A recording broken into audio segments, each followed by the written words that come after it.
పుత్రుడట. ఈ చిత్ర ఛాయ చూస్తుంటే దానిగా చేస్తున్నదే ఎక్కడ చూసినా అక్కడనే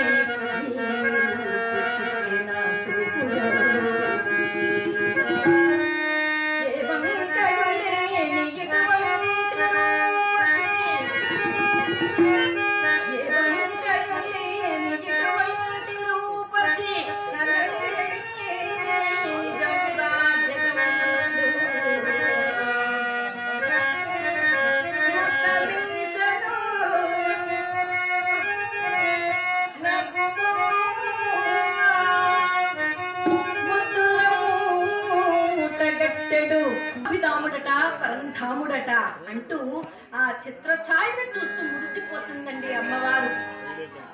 ఇది ఇలా ఉండగా అక్కడ ఉద్యానవనంలో రామచంద్రమూర్తి కౌశికుని గాంచి వర్ణాశ్రమాచార ధర్మమును వినిపింపు వేడుచున్నాను మహానుభావ అని అడుగగా విశ్వామిత్ర మహర్షుల వారు ఆయన నీకు ముఖ్యమైనటువంటి వర్ణాశ్రమాచార ధర్మమును కొన్ని వినిపిస్తున్నాను వినుడు ఆయన రాజకుమారుడు పుట్టినందువలన